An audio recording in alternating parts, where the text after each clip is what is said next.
Hi teachers, so we're going to do the clay lesson, and I'm going to show you how to do the actual structure of the lesson, putting it together, and then we'll paint in another video. So you're going to have a clay cutter, or in this case it's just a piece of dental floss, and that cuts really nicely through the clay. What you're going to do is put the dental floss or cutter on either side and pull. I will tell you, this clay is a little bit stiff, so you may want to cut it maybe a night or two before and put pieces of damp paper towel in between and put them in a bag or put plastic over them so that they can kind of get moistened if you think it's going to be too stiff. Your clay should have been rehydrated. This particular clay is just a little bit stiff. That's why we're doing so many relief sculpture pieces, flat pieces. So you're going to cut out your clay piece, and you're going to take your little roller. You may have your own wooden roller. I've provided these little PVC pipes sections, which helps. And you're going to roll it out to approximately 1/4 of an inch. And I think that's going to just about fit. And you really only need the size to fit the owl body, the template. And everybody should have had one template each, so you're going to have to make more if you have large classes. You could probably make enough for one per every 2 students, maybe even 3, and they can share. So you're going to guide the kids or instruct them to lay their template down. It can be either side, it doesn't matter. And they'll take their toothpick, and you're going to show them how to hold the toothpick very close to the clay. If they hold it up here, it's going to break. They may need help with this, and if you have a huge class of little bitties, you might even consider pre-cutting the owls, although I think this is a valuable lesson in them cutting out. And what I tell them is I poke my toothpick in until I can feel it touching the table cover, and then I'm going to pull off the excess. And while kids are waiting, if you have fast ones that are like the first with the template, I instructed them to smooth their edges, get it nice and smooth. The next thing we're going to do, I'm going to show you my sample that I've already painted. And you might even paint one for yourself if you like, just to show the class, but that's not all that necessary. So the next thing we're going to do is the eyes. And so you're going to instruct the kids to roll 2 balls approximately the same size. And I think rolling balls is going to be a lot easier than cutting circles. So they'll take their little balls of clay and roll them out. And then what they're going to do is mash the circle or the ball to get a circle. A little circle eye. So I need to tell you one little hint here. We did this lesson about 4 years ago, and I had a lot of clay owls that got what we call S cracks, and it's just a crack that is like the shape of an S. And one of my friends that does a lot of clay professionally said it's because we had thin pieces with thick, heavy eyes. So I'm going to encourage you to have the kids make their eyes pretty thin. They could even be thinner than this, and they can lay them out and see if they're pretty close to the same size. And so then we're going to do scratch attach, which is you're just going to scratch the surface of the clay on both sides. And what that does is it gets the clay nice and rough. I tell them this is our glue, the water. But it makes the clay kind of make a bond and hold together a whole lot better than if they were just to put a little bit of water here and stick that on. Those eyes will be popping off. Okay, so we're going to scratch and scratch and water. And I give the kids maybe 1/4 inch of water. They don't need very much. Artists will use slip. And slip is clay and water mixed together that's really like thin. but I just don't go to that effort. Water is perfectly adequate for what we're doing. And so then I encourage the kids to smooth their edges. You don't want to do too much water because then they get real soppy and wet and very messy. So now we're going to do the pupils. So again, 2 circles. We're going to roll those out and press. And they can be as large or small as they like. Okay, and we're going to do the same thing. So those eyes, they can lay them out and decide that they want them more cross-eyed or looking straight at you. Like an owl has kind of big bright eyes. And these are really fun to paint.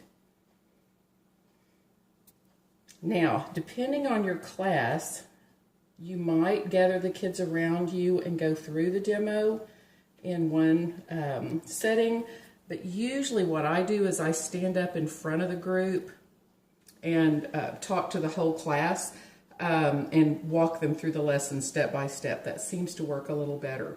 Now, the triangular shaped bill or beak, you can either roll it out with a roller or mash it with your hand. Again, it needs to be rather thin. So you can either cut it or, again, you can roll a ball and you can show them to pinch this way and this way, and they can pinch kind of a candy corn shape or a triangle. So either way, just depending on your class, however you want to do it. Okay, and we'll lay that down. I think I actually like this one better. Okay, so we're going to scratch and water, attach. Okay, so we have our basic structure, the eyes and the bill, and if that's all they get, that's great because we can paint designs. However, they may want to draw some designs in. Just shapes for wings or just little lines around the ears or over the head. Remember, these are going to be painted in great detail, so it just depends on your class and if they're finished really early. What I would suggest, though, is if they decide, for instance, that they want wings, you're going to have to instruct them to go super, super light, because what kids have a tendency to do is when they're drawing designs is to dig into the clay, and then what happens is this starts drying as these will break apart and separate. So this will just be very, very lightly drawn lines. Some of you may have some like old buttons or things that some of you even have clay tools where you can stamp some designs into your pieces.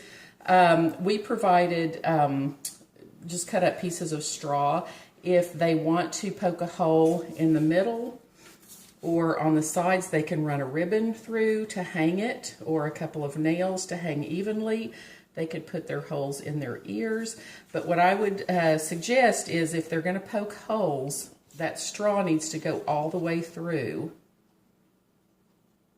because this one, for instance, really plugged up. And so when this was fired, this was just an old demo that somebody had turned in, that hole is completely, it's unusable. Okay, so once they have their clay pieces done, their basic shapes, and I would encourage all kinds of detailed design. They can poke little designs around the eyes. For instance, I have some skewers, some old chopsticks from Panda Express. They can take that and they can just poke little designs like this. Again, you've got to be careful though that they don't go too deep. So I will leave this up to you, but I just want to reiterate that you've got to be careful that they don't poke too deep, because you have a real problem on your hands if they're scratching real deeply. They can do the little feathers, which can just be a U shape. And again, you can find something that's maybe kind of circular and press. those shapes in like that. They could even roll little balls to make little toes like he is sitting on a branch. When you're finished, you're going to write, so I have a class called Gloria Deo. Let's see if I can do this upside down. And it's abbreviated GDA. So I'm going to put that on there. And then you're going to write the child's name, first and last, or first name, last initial is probably fine. But make sure you get the school name on the back of your piece. I'm really pretty good about keeping everything separated out to where clay pieces don't get mixed up when they're getting fired, but this helps me immensely. When you're finished, you're going to bring a box, and you might even pre-write your name and the school.